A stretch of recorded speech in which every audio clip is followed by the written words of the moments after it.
grabar. Entonces, primero que todo, buenas tardes a todos. Segundo, entonces, vayan a Webcurso y en la semana de activos reales debieran estar el archivo preparación de los flujos de caja. ¿Sí? Ahí deberían encontrar el ejercicio que vamos a hacer hoy día. Y además, al principio de Webcurso, en la sección de casos, que está arriba de eso, ya está el caso del Cook County, que nosotros ya lo hicimos. Y abajo dice caso Ocean Carriers. Y ahí dice la guía de preparación del caso de Ocean Carriers. Entonces les voy a explicar lo que está en el post que algún día les llegará cuando se arregle todo lo de TI en la universidad. Nosotros teníamos un trabajo que valía el 30% de este curso. Y eso fundamentalmente lo pensábamos hacer con Bloomberg. Pero dado que está difícil acceder a Bloomberg y que Bloomberg nos ha pateado y estamos hablando con los de Brasil, con los de Estados Unidos, etcétera, para que nos den cuenta y ustedes todavía pueden hacer al menos la certificación BMC, tuvimos que redireccionar esa nota, digamos, del trabajo. Entonces, la nota se va a dividir en 3 casos.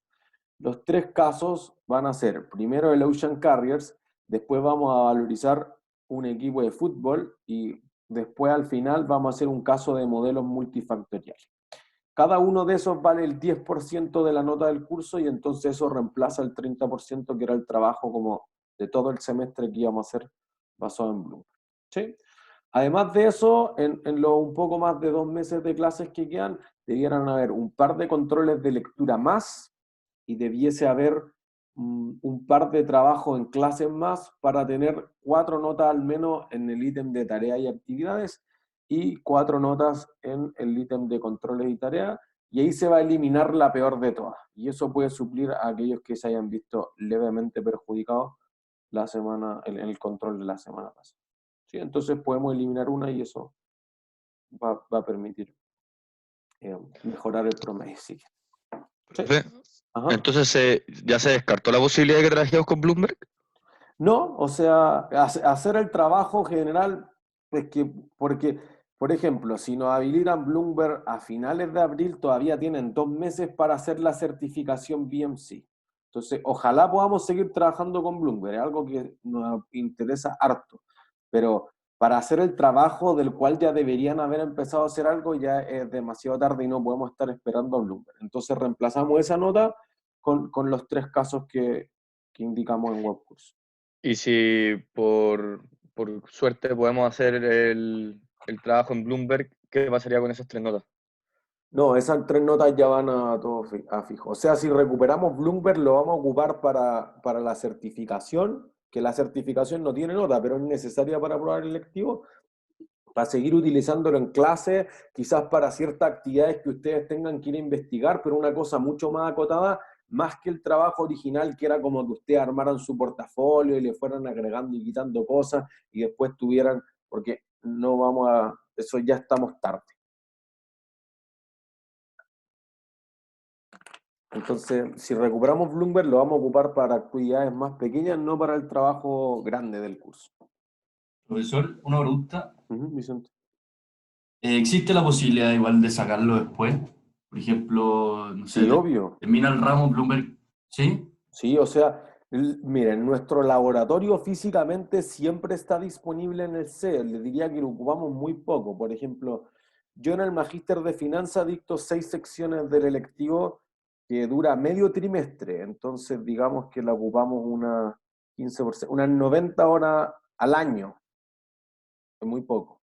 Yo diría que en otros profesores del Magíster de Finanzas deben hacer unas 29, otras 29, como 60 horas más, unas 150 horas, y el MIF la debe ocupar unos 50 horas, el de Ingeniería Financiera.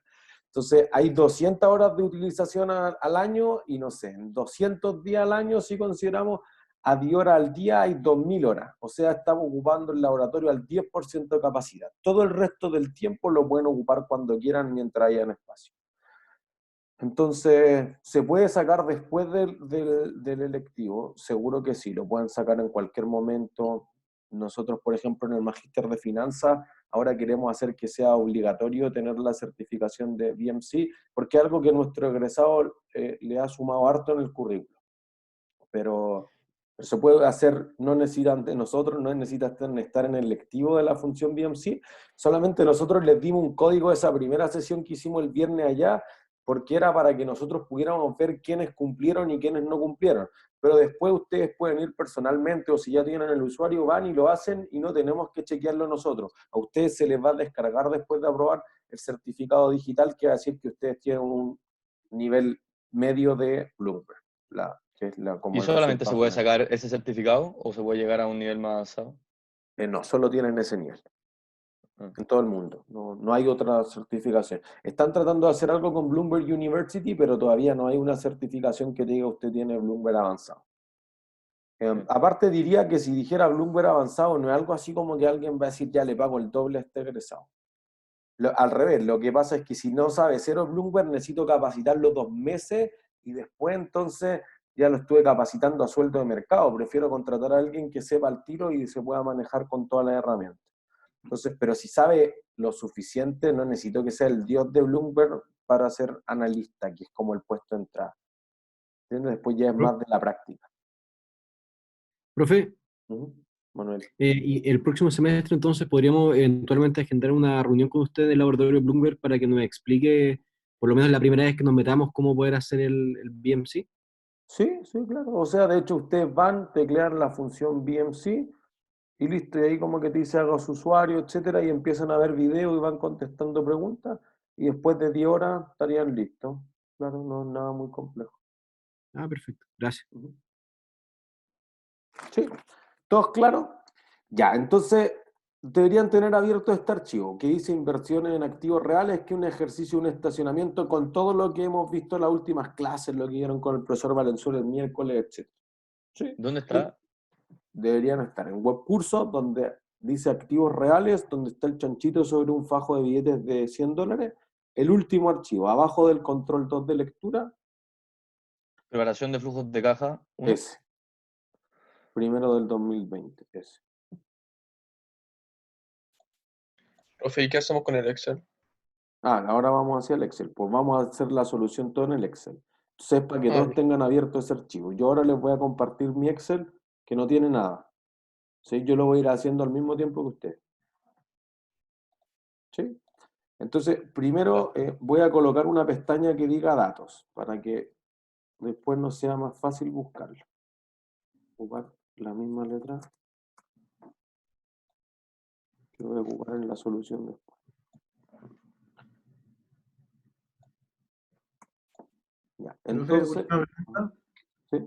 ¿Nos va a avisar para las evaluaciones de los casos? Les voy a avisar cómo, perdón. Perdón, ya entiendo. Es que yo ya posteé eso, no sé, lo posteamos a la 1, a las 2, no sé cuándo estuvimos hablando con Gabriel Valenzuela, en 1 hora. Lo que pasa es que no llega el post en WebCourse, no le llega el post al correo, pero el post sí está en WebCourse. Entonces, el próximo caso es para 2 semanas y 2 días más, es como para el 3 de mayo. Ah, ya, perfecto. Y el caso ya está ahí con la guía de preparación. Después de eso, entonces, el siguiente es como para el invento, de 1 de junio. Y el último es para el último día de clase, el viernes 26 de junio. Ya, gracias, profe. ¿Textos son en inglés? No, el caso de... miren, el ¿O totem... los que siguen ahora? No, los 3 casos están en español. Las lecturas es probable que sí, porque el Body Kane y Marcus, que es el mejor libro de inversiones que tenemos, está en inglés. Porque la versión en español, yo creo que quizás lo dijimos el primer día cuando leímos el programa, pero se llama Introducción a las Inversiones y es mucho más acotado. Igual voy a decirle a Gabriel que volvamos a revisar a ver si más acotado igual podríamos utilizarlo en español, pero les diría que no hay un reemplazo de nuestro libro guía en inglés. No, profe, si no tengo problema el idioma, solo que me refiero que sí, a lo mejor para luego el control podrían como, por último, las palabras, sé que algunas sí pusieron las palabras respectivas, pero como que hacerlo como alguna parte como que sea como, no sé, más referido en inglés, como textual de ellos, porque igual el control hay que como traducir en nuestra mente y después como aplicarlo. Pero contéstalo en inglés, pues no, yo no tendría problema. Sí, es que como es opción múltiple no puedo escribir la respuesta. De hecho le dije a Gabriel Valenzuela, pero creo que nunca lo comentamos. Le voy a volver a decir eso, Carlos. Ya, gracias. Listo, entonces vamos. Dice, un fondo de pensiones al cual se le ha permitido recientemente invertir en activos alternativos está pensando en construir un edificio de estacionamiento en pleno centro de una ciudad. El inmueble contaría con 4 pisos hacia arriba y 4 pisos de subterráneos dedicados exclusivamente a estacionamientos de clientes esporádicos. Esto es, no se harían arriendos mensuales ni se instalarían locales comerciales. Cada planta base sería de 900 metros cuadrados y la normativa legal indica que se deberían dejar 7,5 metros cuadrados por estacionamiento, aunque el espacio real sea algo más reducido, puesto que eso considera los caminos y otros espacios comunes necesarios dentro del mismo. Entonces, voy a tener pisos. ¿Cuántos pisos tiene? 8. 8. Después tenemos metros cuadrados por piso, 900. Tamaño por estacionamiento, 7,5. Entonces voy a hacer un cálculo al tiro. Número de estacionamientos, bueno, estacionamientos no, por piso. ¿Sí? Les voy a decir, tengo 900 metros cuadrados y cada uno es de 7,5, tengo 120.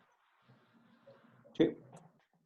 Después te dice, el precio proyectado por hora de estacionamiento es de 1.500 durante los primeros 5 años del proyecto para luego aumentarlo hasta 2.000.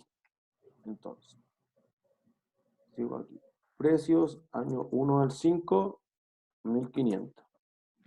Precio, años 6 al 10, 2.000. Esto es precio. Profe, ¿por qué mejor no hacer estacionamientos totales en vez de estacionamientos por piso? Lo hacemos, Entonces multiplicarlo por 8. lo hacemos al tiro.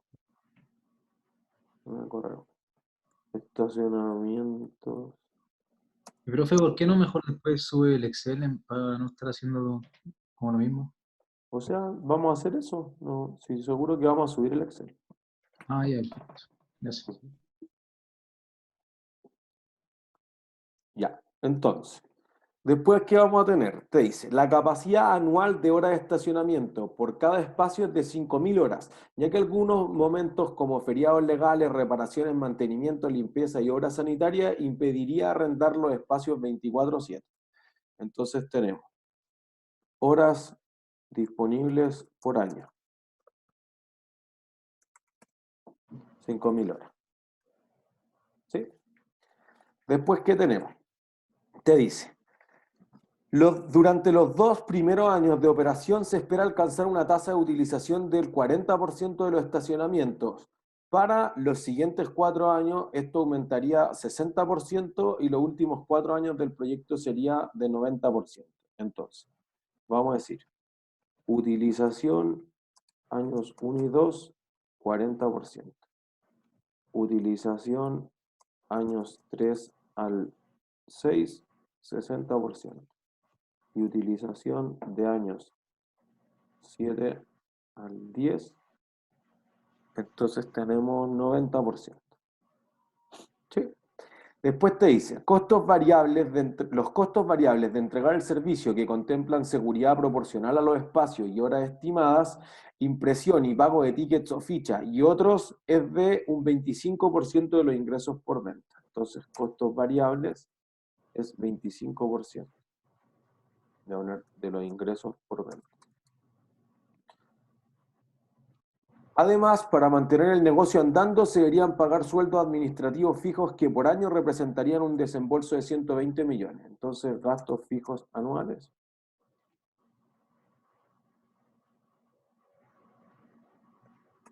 $120 millones. El terreno que adquirirá la entidad tendrá un costo de 300 millones. Entonces, costo del terreno,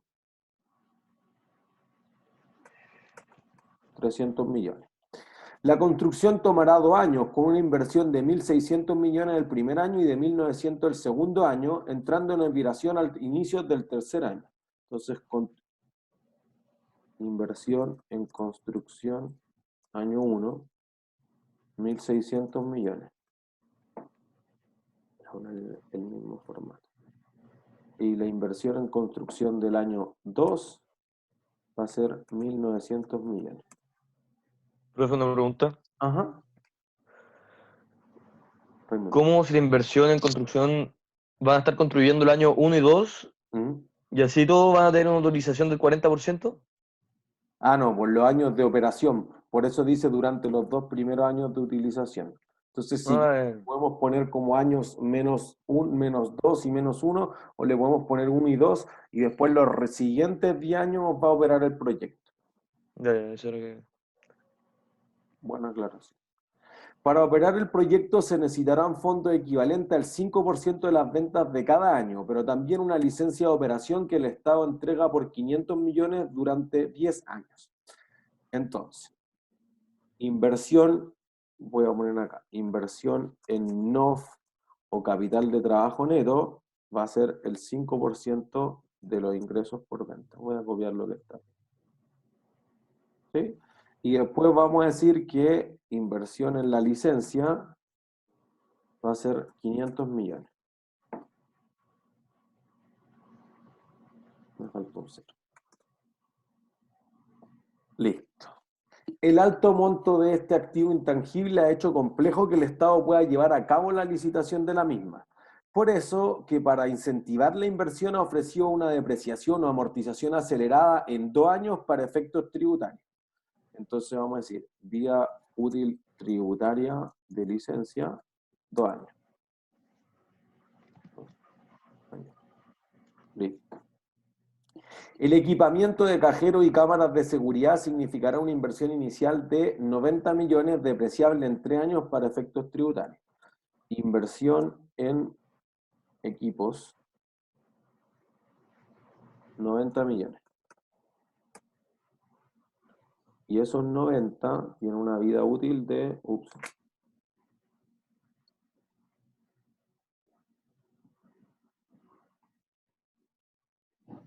9 millones. Y eso, no, esto es 90 millones, me comí un cero. Y después vamos a decir que la vida útil equipos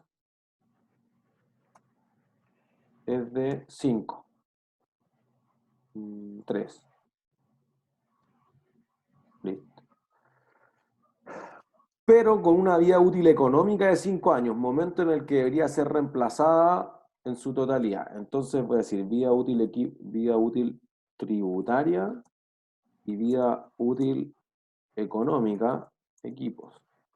5 años. Ahí vamos a ver cuál es la diferencia que tenemos. Las estimaciones de los expertos del rubro consideran que el valor terminal del proyecto implica un múltiplo de EBITDA de 8 veces y la tasa de impuesto a las utilidades es de 20%. Entonces, valor terminal es 8 veces EBITDA. Y la tasa de impuestos es del 20%. Profe, ¿es 8 veces el EBITDA del último año de funcionamiento? Del último año de funcionamiento. Claro, eso es siempre la regla general de un proyecto o de una valorización de empresa. Y cuando pone vida útil tributaria de licencia, que eran 10 años, pone 2 años. Eso es para depreciarlo más rápido, pero igual, ¿cómo es? Te dura 10 años igual. O sea, podríamos agregarle ese ítem. Pongámosle que vida útil económica, licencia, es 10 años. Pero ¿Eso tributaria, significa que a los 10 años van a finalizar el proyecto? claro, pues ahí ya no puedo operar más. Entonces eso te da como el horizonte de evaluación del proyecto. Pero, profe, eso de que la vida útil tributaria de la licencia sea de 2 años, ¿es para descontar de impuestos más rápido? Eso es. Ya. Por eso que, miren, la reforma tributaria del 2014 se ofreció la depreciación más acelerada de todas, instantánea. Usted compre un camión y llévelo al primer periodo todo a gasto, al tiro. Entonces, como eso te hace tener menos utilidad y tú pagas menos impuestos en el principio, entonces como que hubiese un subsidio de parte del Estado de 25%. Entonces, por un lado te subo los impuestos, lo cual te reduce el flujo de caja, pero por otro lado te doy el incentivo tributario, entonces tus flujos de caja se reducen mucho menos al principio y más al final. Y quizá eso en valor presente se anula y el proyecto, digamos, no tiene BPN negativo, pues todavía es un proyecto razonablemente aceptable. Pero, profe, por ejemplo, si estáis teniendo poco ingreso por ejemplo, el primer mes de venta, ¿Ya? y depreciaste todo de una, Ajá. en vez de quedar con utilidades positivas, va a quedar con utilidades negativas, Ajá. y obviamente que los impuestos no se aplican sobre utilidades negativas, entonces como que te estaría ahí perdiendo el poder ahorrarte una parte de los impuestos. No, pues tengo ingresos por impuestos. Eso existe. Y la contrapartida te va a quedar un impuesto por cobrar, por recuperar, mejor dicho. Ah, un impuesto por recuperar. Bueno. Eso. Y entonces ese activo lo voy a utilizar cuando yo tenga como un gasto por impuesto. El impuesto por pagar se va a pagar con el impuesto por recuperar, no se va a pagar con efectivo. ¿Entiendes? Entonces, claro, quizás no es inmediato ese año, pero vamos a hacer ahora un supuesto en la proyección de los flujos de caja, que es que tú lo recuperas ese año, porque si quizás lo recuperas el segundo año o el tercer año, pero en términos solo de esa partida, en términos del valor del dinero en el tiempo, es bien bajo. ¿Sí? Listo. Después entonces te habla del costo de capital. El cálculo de la rentabilidad requerida para una inversión de este tipo no ha sido fácil, porque la compañía sabe que con un préstamo financiará el 80% de la inversión inicial, incluida la concesión y las NOF. Las condiciones del crédito es que se paguen intereses anualmente del 5% para reembolsar todo el capital al término de 10 años. ¿Listo? Solo paga intereses. El restante 20% será financiado por los dueños de una emisión privada de acciones y ahí es donde han tenido el mayor conflicto. Los accionistas saben que el proyecto tiene riesgo y está demandando una compensación o premio por riesgo de 8% efectivo por año, por encima de lo que obtendrían en una inversión totalmente segura. Entonces ya, miren, voy a dividir los datos de hecho. Voy a ¿Esto poner es aquí. que tiene 800 puntos base? Eso es, tal cual. Entonces, miren, voy a poner, estos son datos de la operación, o digamos operaciones inversión.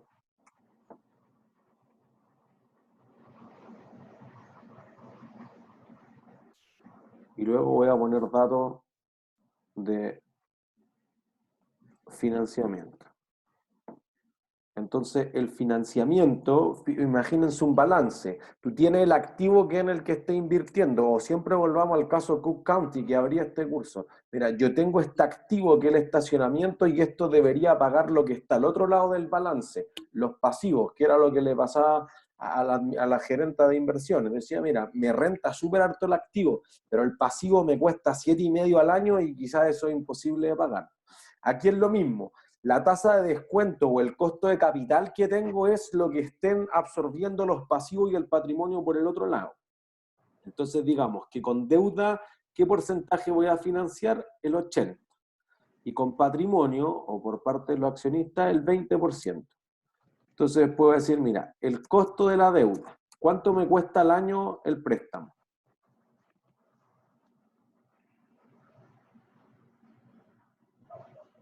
Me cuesta, arriba, 5%. ¿Sí? Entonces después el costo del patrimonio es algo que no sabemos. Es algo que vamos a dejar. ¿A qué se refiere con el costo de la deuda? La tasa de interés que paga te dice Ah, ya. que paga intereses anuales del 5%. Ya, perfecto. Gracias. Entonces, te dice aquí que quieren algo más 8. Entonces voy a poner algo más 8%.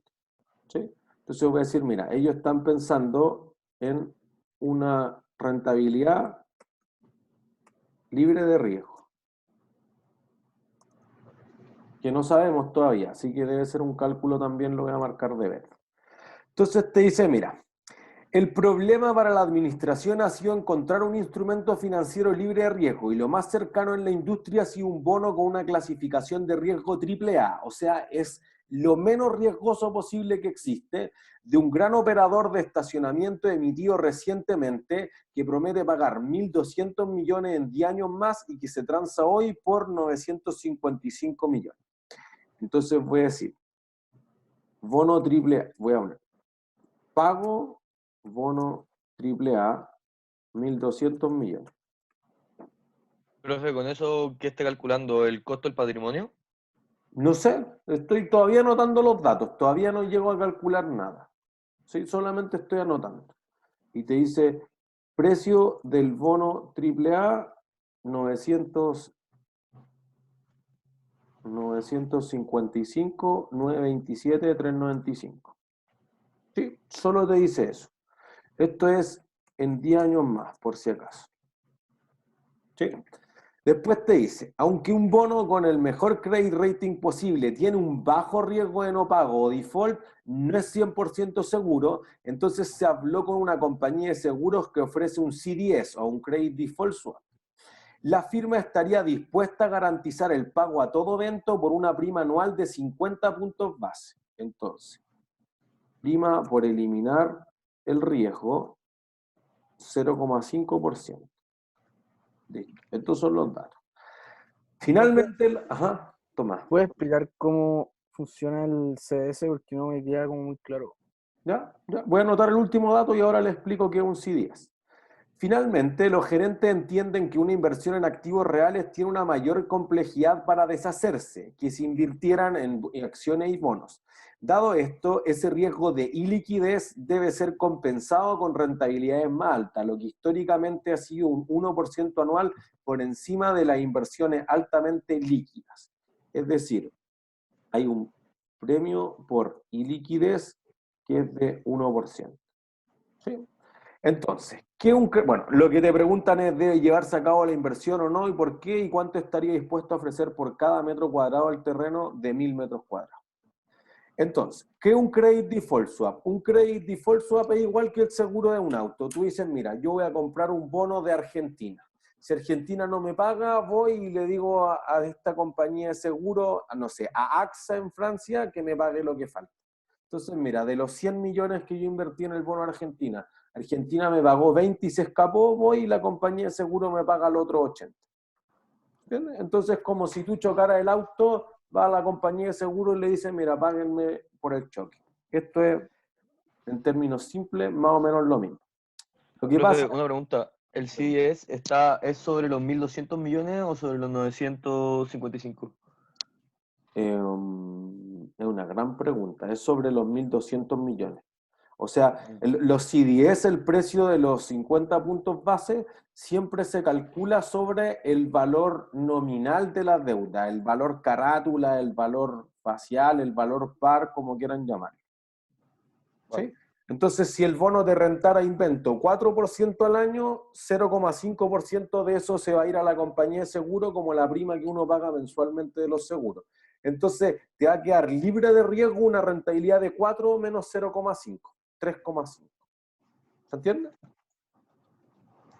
Entonces, miren, antes de construir los flujos de caja, calculemos las cosas que nos quedaron acá en el financiamiento. ¿Cómo podríamos calcular la tasa que paga este bono AAA? Trayendo el valor presente, ¿no? Los 1.200.000, ¿Ya? lo tenemos que partir en uno más la tasa y eso igual a los 955. Me parece. O sea, miren, lo voy a escribir aquí en la pizarra por si acaso. Tenemos que este bono te promete pagar 1.200 millones en 10 años más. Entonces aquí hay una tasa, pongámosle R, que está elevada a 10 años. Y eso hoy día vale los 955 millones y fracción, 927,395. 27,395. ¿Se entiende? Entonces lo que podríamos decir es, mira, la tasa va a ser la raíz de los 1.200 millones partido los 955, 927, 395 y todo eso menos 1. ¿Sí? Y ahí despejamos la tasa. Entonces lo voy a hacer yo aquí, tasa del bono AAA. Voy a hacer todo lo que pinté verde en el Excel para cuando lo revisen, solo vayan siguiendo la lógica. Si esto yo lo subo a Webcurso. Es lo que está calculado, todo lo que esté en verde. Entonces voy a decir, mira, este dividido este elevado a Sigue 1 la sobre pizarra. 10. Sigo en la pizarra, perdón, gracias. Aquí está, de nuevo, voy a hacerlo todo de nuevo. El precio, perdón, el pago partido por el precio, todo eso elevado a 1 sobre 10, que es lo mismo que haber calculado la raíz. ¿Sí? Y eso entonces te va a dar 2,3%. Menos 1.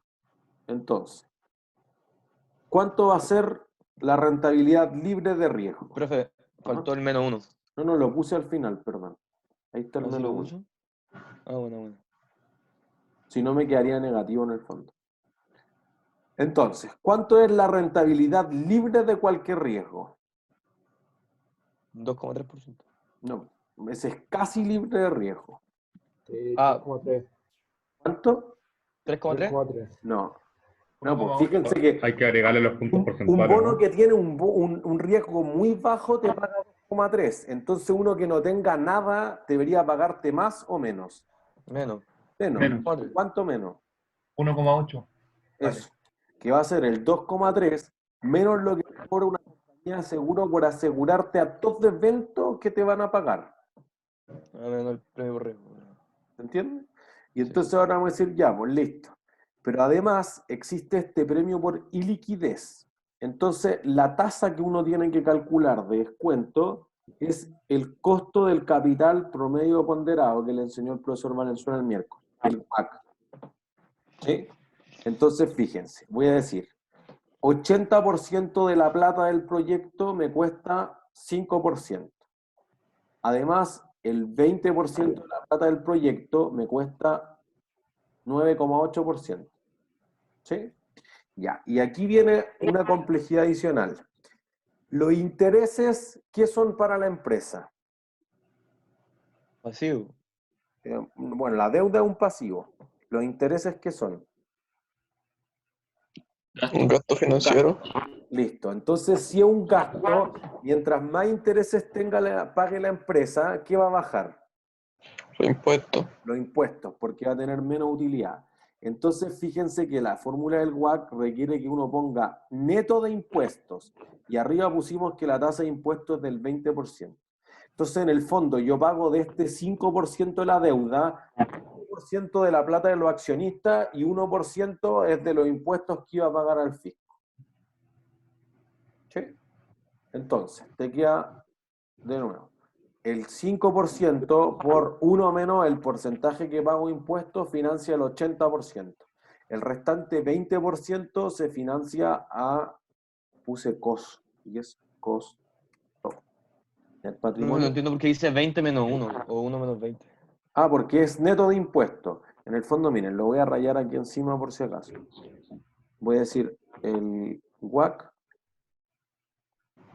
Está al revés. El WACC debería ser esto. El costo de la deuda, el retorno que espera la deuda, por 1 menos tax. ¿Sí? Porque hay subsidio tributario de la deuda. Y eso por lo que financie la deuda del total de la inversión, más lo que espere recibir el equity o el patrimonio por cuánto financie ese equity del total de la inversión. En el fondo, un promedio ponderado entre lo que te van a estar sacando del lado derecho del balance. ¿Sí? Entonces, el 1 menos 20% es este pedacito de acá. ¿Sí? Ya, entonces eso es si yo invirtiera en un proyecto que no tiene ningún riesgo de ese tipo. ¿Sí? Pero yo sí podría tener proyectos que tengan... Perdón, voy a silenciar los micros. Yo podría invertir en proyectos de este tipo, activos reales, que tienen algo más de riesgo. Pues entonces a esa tasa de descuento, ¿qué debería agregarle?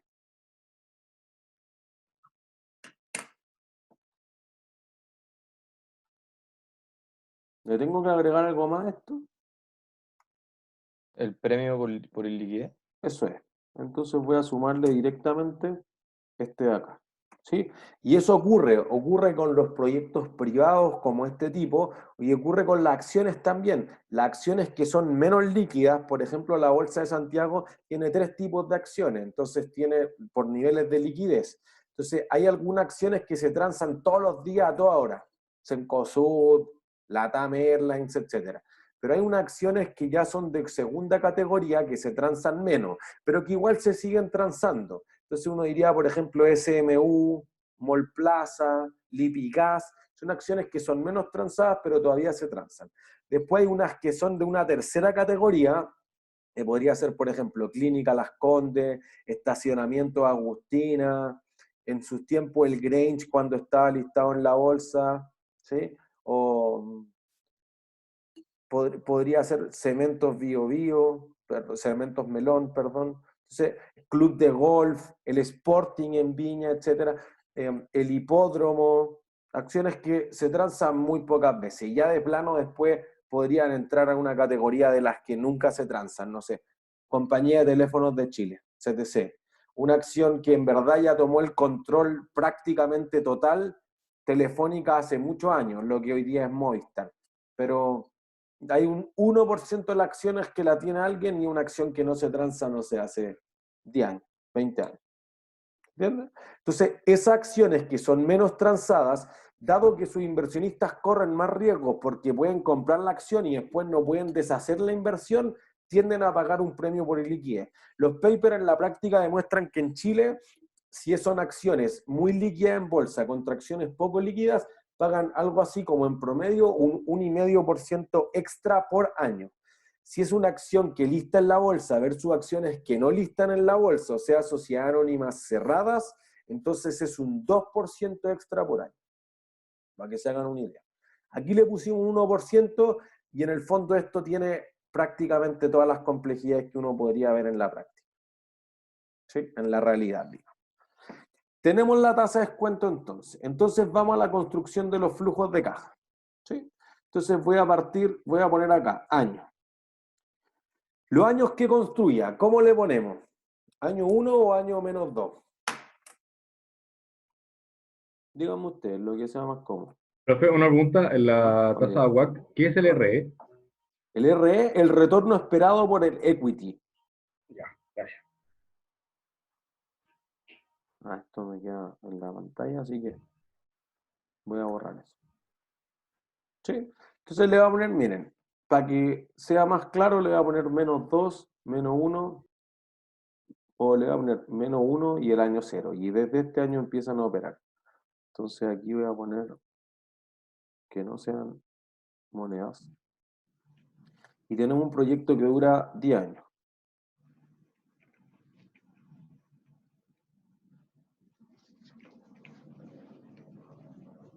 ¿Sí? Listo. Entonces tenemos esto. Partimos entonces.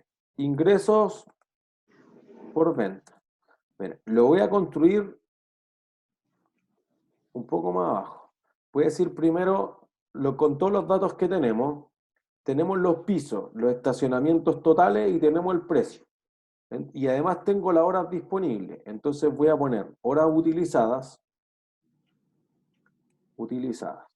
Entonces, el primer año vamos a utilizar de las 5.000 horas el 40%. Lo voy a multiplicar por este valor. Este valor de acá con el F5, no el F5, el F4 de su computador lo fijan. ¿Sí? Listo. Entonces me queda una constante. Los 2 primeros años entonces van a ser esa cantidad de horas. Son 10 años acá.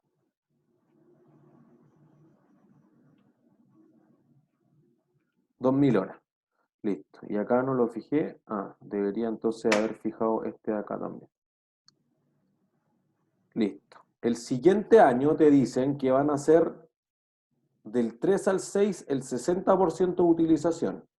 Entonces vamos a tener que esto va a ser la celda siguiente. Y son del 3 al 6. Por lo tanto, el 7 vamos a tener el 90% de utilización. Celda siguiente. 4.500. ¿Sí? Después, ¿qué vamos a decir? Número de estacionamiento. Entonces voy a poner acá, y este valor va a ser una constante, 960 que van a estar operativos. Entonces voy a decir acá horas totales.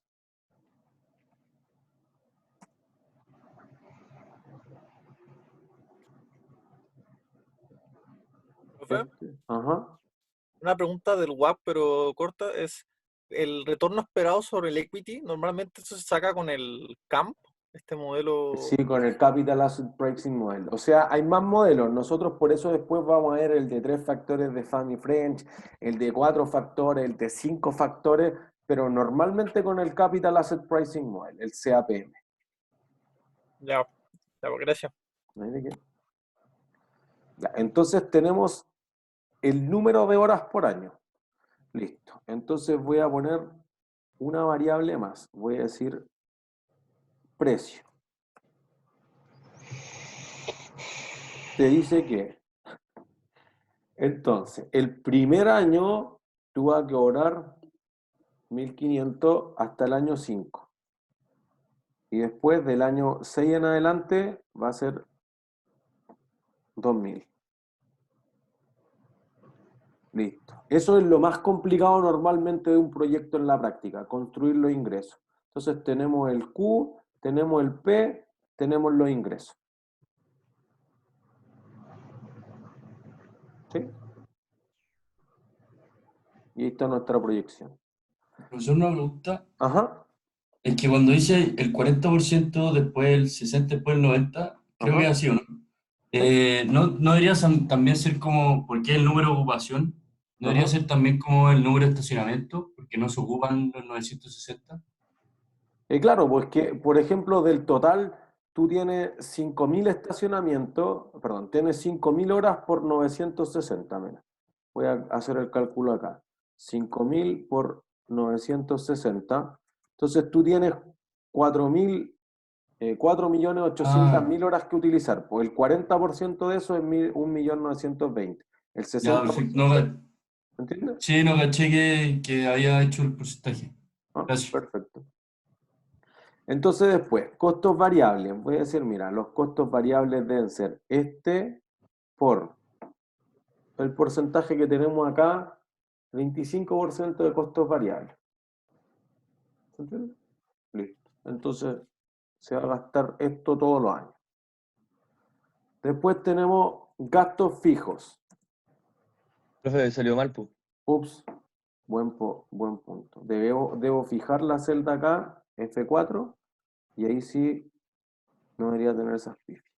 Gracias. ¿Cómo hizo para que le salieran negativos? Multipliqué por menos.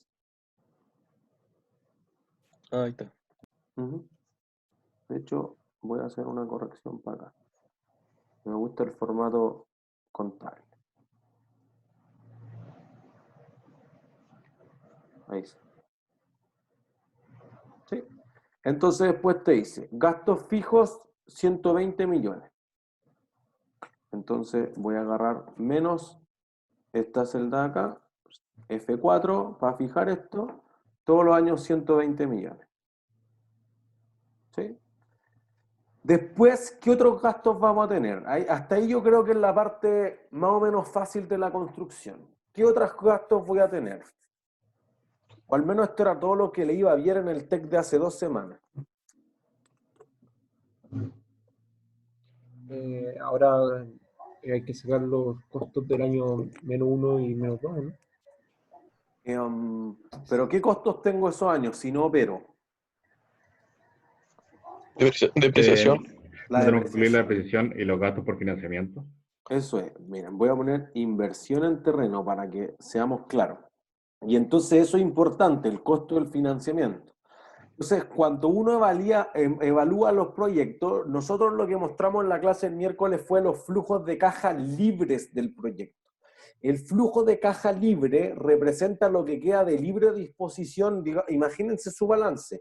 Lo que sale del lado izquierdo del balance de libre disposición para reinvertirlo o para pagarle a los pasivos o para pagarle al patrimonio. Entonces, el flujo de caja libre se prepara sin eso. El flujo de caja para el accionista, por ejemplo, debería hacerse con los intereses. De hecho, es una buena idea. No está contemplado en el ejercicio original, pero después cuando yo suba el Excel le voy a agregar ese renglón.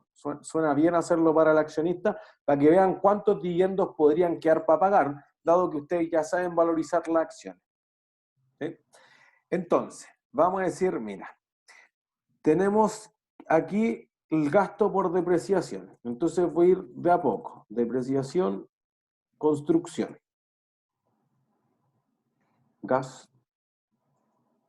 Ya. Entonces, ¿en cuánto deprecio la construcción? Apreciamos los primeros 2 años, ¿no? Ya. Entonces voy a ir acá. Invertimos en la construcción este más este. En el fondo tengo 3.500 millones de inversión. Menos el valor residual. Voy a poner 0 por si acaso. No tenemos valor residual y eso es lo que ocurre tributariamente en general. Y decimos, mira, me va a durar ¿cuánto tiempo? La construcción. 10 años. 10 años, que es la vida útil del proyecto. ¿Sí? Entonces tengo depreciación de 350. Voy a fijar este y voy a fijar este para que no se vaya a pifiar. Entonces aquí tengo 10 años. Esa quizás es la más fácil porque no hay que decidir mucho. Después lo que te dicen es que yo voy a tener la inversión en equipo. Entonces voy a poner gasto por depreciación equipos. Profe, algo que no entendí. Ajá. Que la depreciación de la construcción lo hicimos por el total de la vida, de la vida útil que iba a usar la Ajá. construcción, ¿o no? Total del Sí. proyecto, que eran 10 años. Ajá. Pero no que teníamos que considerarlo meramente por los 2 años, o... No, pues esa es la licencia.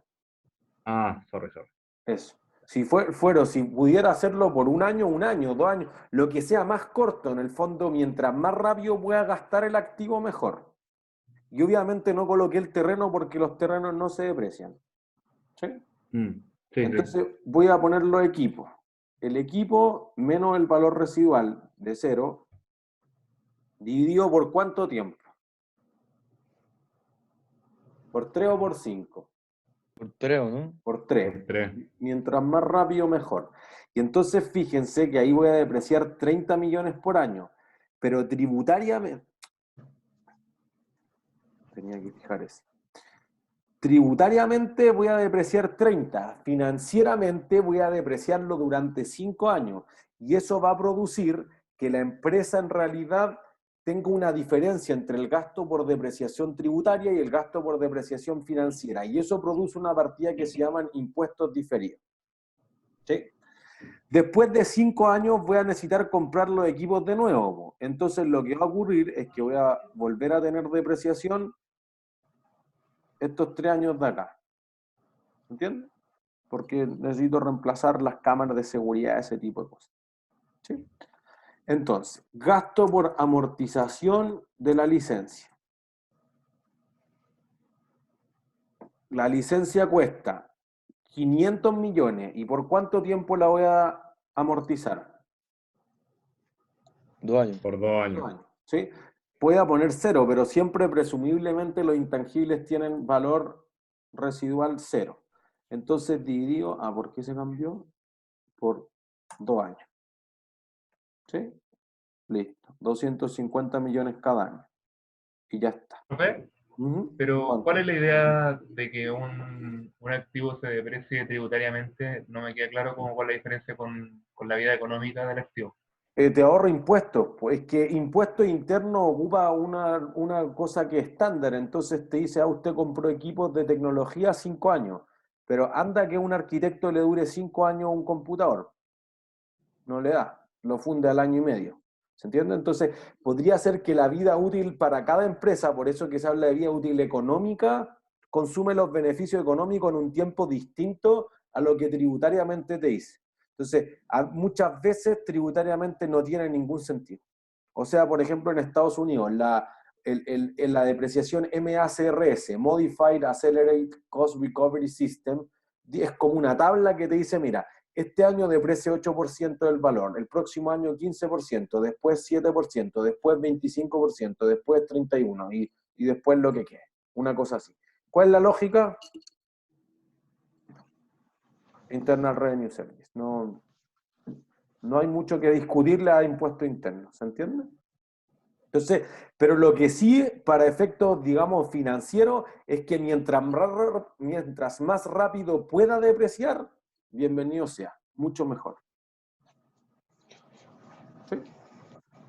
Pero es bueno porque estáis pagando los impuestos más rápido, después vais a quedarte con más flujo de caja para recuperar, o sea, te vas a quedar con más plata para poder hacer otro proyecto más Claro, rápido. porque lo único que voy a hacer aquí es restarlo y después volver a reversarlo. Entonces los cargo como un gasto, pero no son una salida de caja. Entonces lo único que hago es decir, mira, en vez de ganar 1.000 millones el estacionamiento, va a ganar 200 millones, entonces paga el 20% de eso, 40 millones de impuestos en vez de pagar 200 millones. Entonces, si lo veo incrementalmente o marginalmente, si quieren, es como que yo hubiera recuperado 160 millones. Claro. ¿Entiendes? Y eso te da valor a invertir. Ah, el fisco se puso con 160 millones, pero no del año 10, de ahora. Entonces eso en valor presente vale más. Y esa es plata que voy a usar para invertir en otra cosa Eso es. y al tiro. Ya. Por eso que estos incentivos mayoritariamente se ofrecen a las pymes, porque las pymes tienen poca fuente de acceso al financiamiento. Entonces, la crisis actual, toda esta idea de darle un crédito que a la tasa real sea 0%, que la tasa nominal sea 3,5%, es una buena idea porque las pymes no tienen mercados de bonos secundarios, primarios, privados, públicos, no. La pyme tiene el préstamo con el banco y cruza los dedos porque eso le alcance. ¿Entiendes? Entonces, como que este tipo de situaciones en la que te digo, mira, vamos a desfasar el PPM, el pago previsional mensual, que es el anticipo de impuestos, o te vamos a dar este préstamo, o te dejo acelerar, a ocupar depreciación acelerada, que es lo que hizo la reforma tributaria que se aprobó el 24 de febrero, pre el COVID-19, dice, mira, depreciación instantánea por la mitad del activo. O sea, el primer año llévate la mitad del activo a gasto, al tiro. Y la otra mitad te doy depreciación acelerada en 1/3 de la vida útil. Entonces, si tú me decías que duraba 30 años, puedes depreciar la otra mitad en 10 años. Si me dices que duraba 3 años, entonces puedes depreciarlo en 1 año. ¿Entiendes? No es 100% instantánea como la reforma anterior de Bachelet, pero todavía sí tiene un incentivo a que las empresas lleven más a gastos, paguen menos impuestos y quizás con eso puedan fomentar la inversión. ¿Sí? Bueno. Entonces, volvamos. Vuelvo a los datos y ya tenemos la amortización de la licencia. Y de gastos, no veo que tengamos otra cosa. Licencia 500.000, estamos. Los gastos financieros, profe, ¿no? Ya, pero ojo, como estamos hablando del flujo de caja libre, no vamos a meter los gastos financieros. Hasta esa línea voy a poner utilidad operacional. Entonces voy a decir, mira, tengo esto de acá, igual suma, y voy a restar todo esto. Te va a dar esa utilidad. Después voy a decir, impuestos. No le voy a poner si son gastos o si son ingresos, porque si la empresa perdiera plata, podría tener un ingreso por impuestos. Lo que sí voy a poner, por menos la tasa de impuestos que vimos acá, y voy a fijar esa celda con el F4. Entonces, eso lo voy a arrastrar para todos los años. ¿Sí? Entonces, lo que te va a dar esto no es la utilidad después de impuestos, es la utilidad operativa u operacional neta de impuestos. Algo que en inglés llaman el NOI, Net Operating Income. No es el net income, es el net operating income. ¿Por qué? Porque solo considera factores del negocio puro. ¿Quién puso la plata? No, esa es otra parte. Eso va en la tasa de descuento, no va en el flujo de caja. ¿Se entiende? Entonces lo que te queda después de esto es 1.128 millones el primer año y eso sube hacia los últimos años a 4.800. Entonces, ¿qué dices tú ya? Voy a reversar todos los ítems que no sean flujos de efectivo, o sea, los 3 de arriba. Voy a copiar estos 3. ¿Sí? Entonces voy a poner menos eso, porque en realidad ni la depreciación de la construcción, ni del equipo, ni el gasto por la amortización de la licencia representa una salida de caja. Y eso lo voy a aplicar para todos los años. Entonces voy a agarrar estos 3 y los arrastro. Y voy a borrar todos estos ceros para que no parezca un error. ¿Sí? Hasta ahí. ¿Alguien que se haya perdido en algún cálculo? Yo no entendí bien. Yo no, Habla nomás. no entendí lo que acaba de hacer, como por qué ahora puso esos gastos como en suma. ¿Por qué? Miren. Digamos esto, voy a rayar. si yo hiciera el asiento de la depreciación, diría, gasto por depreciación, no sé, ¿qué teníamos? Construcción, 350 millones. ¿Contra qué cosa? Depreciación acumulada. Eso es. Ah, porque eso no es como un flujo, po, ¿no? Eso es. Como- ¿Entiendes?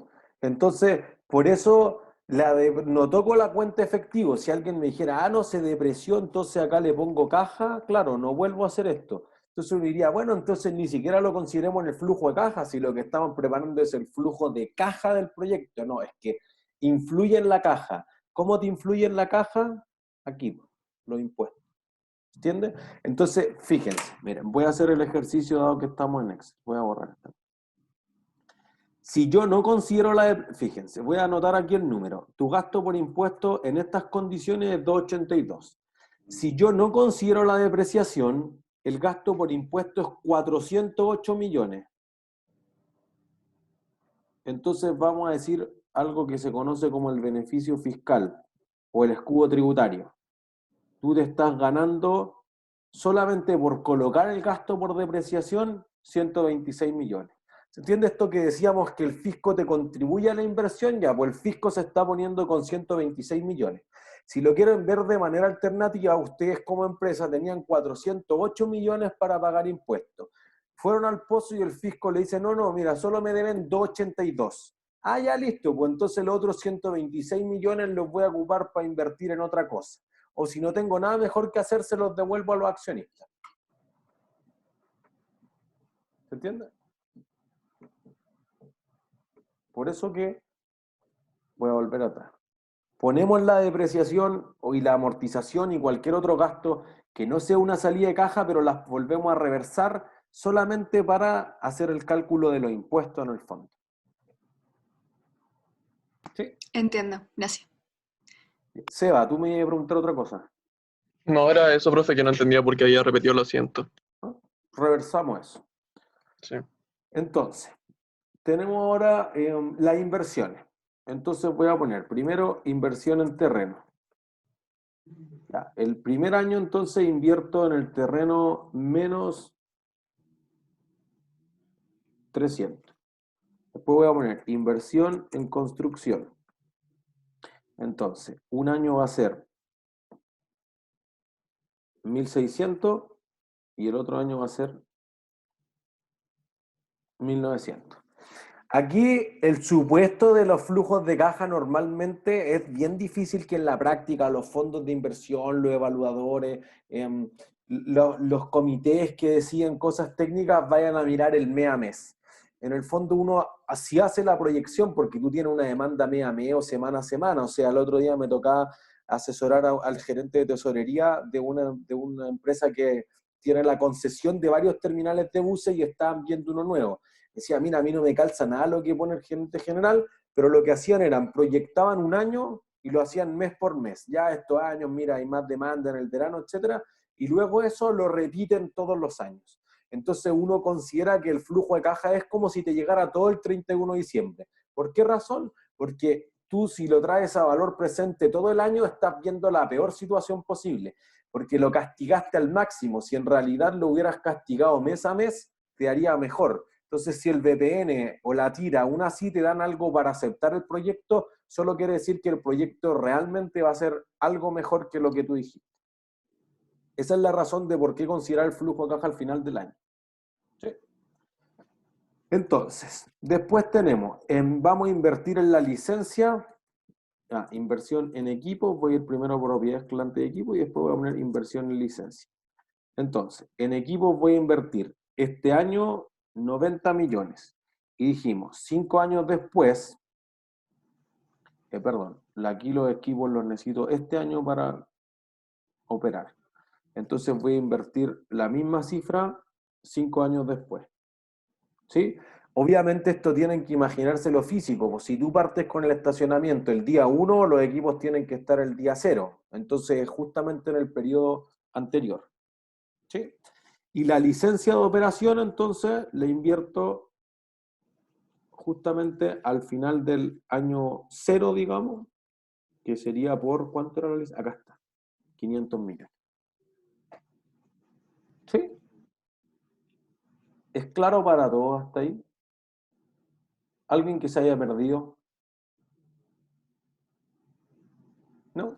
Solo una pregunta, es que está poniendo la inversión en equipo y en licencia como el periodo anterior al que en verdad empiezan a ser utilizadas, pero es como el 31 de diciembre. Claro, eso es. Al periodo anterior, porque tú no podrías recibir un solo peso de ingreso si no tuvieras la licencia o no tuvieras los equipos para cobrar. ¿Entiendes? Entonces, por eso que, por ejemplo, la inversión en NOF que vamos a decir ahora también debe ser invertida antes de. ¿Todos entendieron el miércoles lo que son las NOF o el capital de trabajo neto? ¿O alguien no lo entendió? Digamos ¿Y lo que podrías explicar, profe? eso, lo voy a volver a explicar. Las NOF es lo que tú necesitas para que el negocio funcione, más allá de instalaciones. Entonces, es la caja que necesito para dar vuelto. O sea, yo tengo que poner 50 millones en caja para que dé vuelto y eso no lo puedo retirar porque si no tengo para dar vuelto el negocio muere. Pero además tú dices, ya, yo voy a abrir un nuevo local. Para poder vender, ¿qué necesito en un local? Personal. Ya, pero el personal no es una inversión. Terreno, de la Maquinaria. construcción de este terreno, Todo eso, pero eso no lo vendo. ¿Qué es lo que vendo? Los sueldos. con los productos. Ya, y De los mercancía. Eso es, mercancía, mercadería, inventario, existencias, como quieran llamarlo. Entonces, además, fíjense que uno podría decir, ya, tengo que tener antes caja e inventario seguro. Pero además, si tú vendes, aunque vendas con tarjeta, igual vas a generar 2 días de cuentas por cobrar. O más, podría ser que Mastercard te transfiere todo al final del mes. Entonces, tú vas a invertir igual en una cuenta por cobrar. Por lo tanto, las necesidades operativas de fondos son todas esas inversiones que tú haces pero que no implican activos de largo plazo, sino que son activos de corto plazo. ¿Entiendes? Esas son las NOF, o también llamado capital de trabajo neto, que es el concepto que le gusta al profesor Valenzuela. ¿Sí? Entonces, fíjense que aquí lo que te dicen es que necesitan el 5% de las ventas. Entonces, nosotros vamos a decir, mira, yo tengo ventas de esta cantidad, 144 millones. ¿Sí? Entonces, si tú no vendes nada más el siguiente año, no necesitas. Pero si tú el tercer año ya estás vendiendo más, entonces tú necesitas 216. Lo que pasa es que si tú necesitas 216 en total y tú ya tenías invertido 144 caja para dar vuelto, entonces tienes que incrementarlo solo en el marginal. Por eso voy a poner 72 millones. ¿Se fijan? Yo tengo los mismos 216, pero primero invertí 144, ahora le puse 72 millones más de caja, o tuve que dejar en caja 72 millones más para dar vuelta.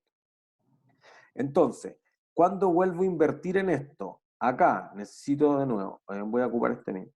Necesito el 5% de eso. Entonces, ¿cuánto tengo invertido? Bueno, yo ya tengo invertido estos 72 y estos 144. Ah, necesito otros 72. Listo. Y después, ¿cuánto tengo que volver a invertir de nuevo? Ah, acá. ¿Por qué? Porque necesito el 5% de eso y yo tengo invertido esto, esto y esto. 288 millones. Ah, necesito 144 más. Y ahí nunca más necesito. ¿Sí? Y entonces ahora viene tu problema final.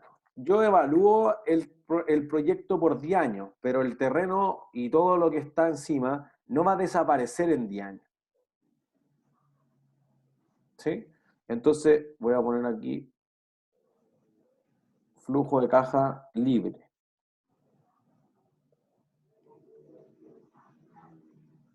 Como yo sé que no va a desaparecer, tengo dos formas de estimar el valor de desecho o valor terminal.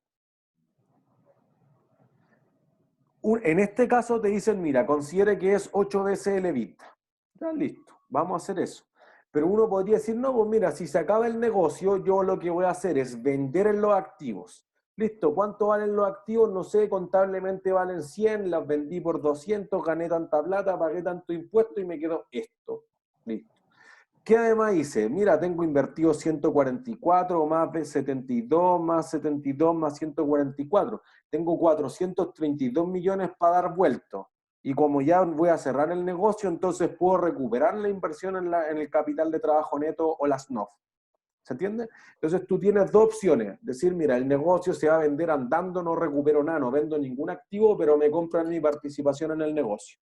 O recupero todo y desarmo todo, desmantelo, vendo el edificio, vendo el terreno, el equipo, todo, y recupero la plata. ¿Se entiende? En este caso te dicen que eso va a ocurrir el año 10 de operación, y eso es 8 veces el EBITDA. Entonces aquí lo que hay que calcular es el EBITDA. ¿Todos saben lo que es el EBITDA? ¿Alguien no sabe lo que es el EBITDA? Yo no sé. Ya. Significa earnings before interest, taxes, depreciation and amortization. Entonces es tus utilidades, pero antes de restarle los impuestos, la depreciación y la amortización. Trata de ser una aproximación del flujo de caja, pero no es el flujo de caja.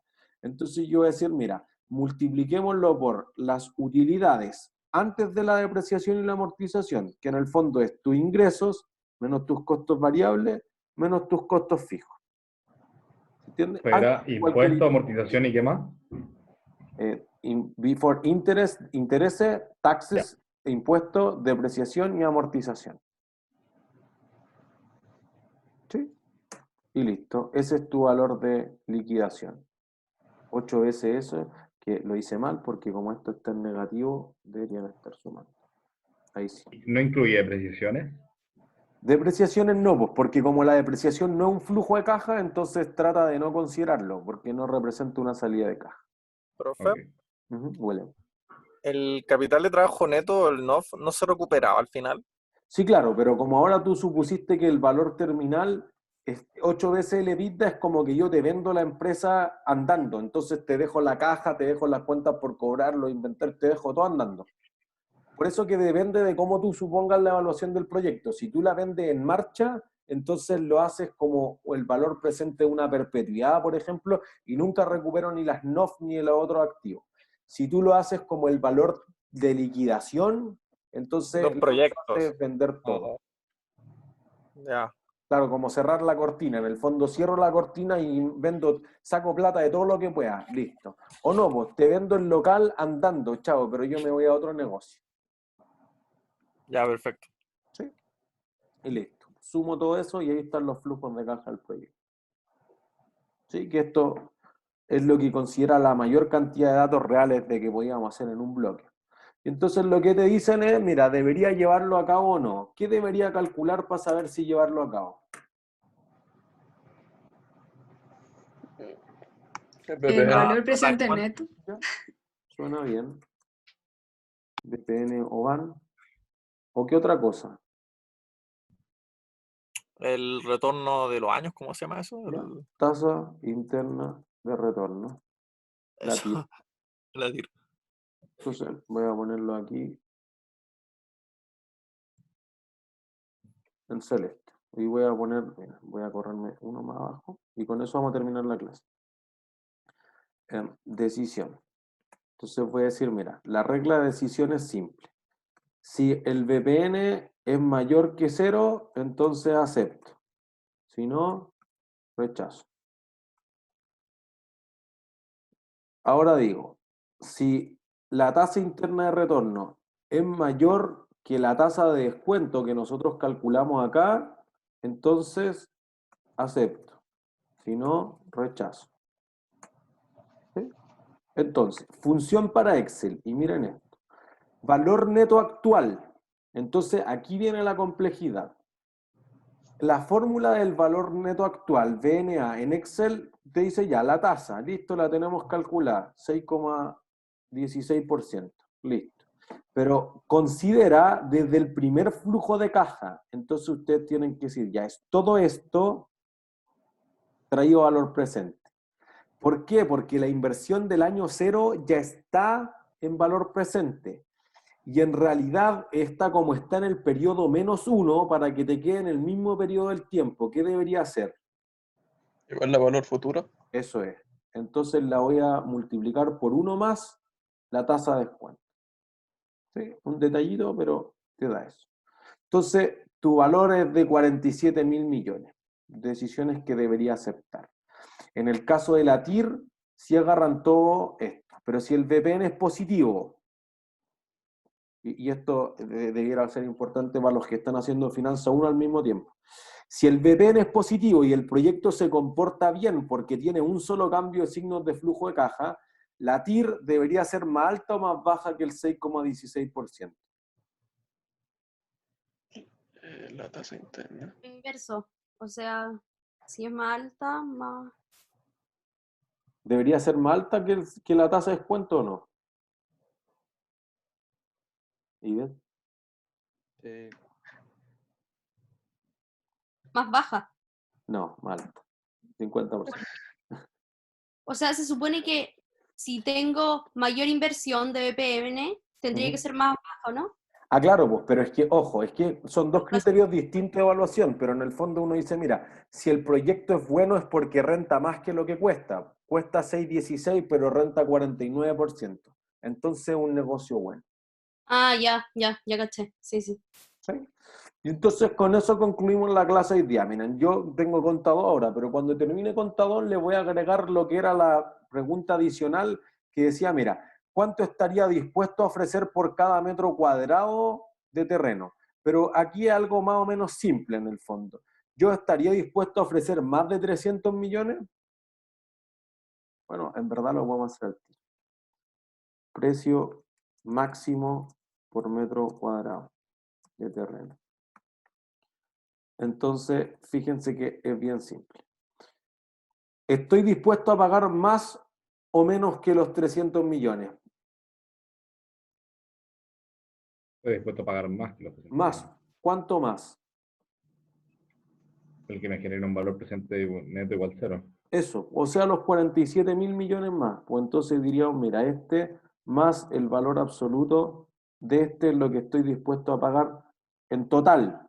Y entonces lo voy a dividir por los 1.000 metros cuadrados que tenía el terreno. ¿Sí? En verdad no tenía nada de complejo.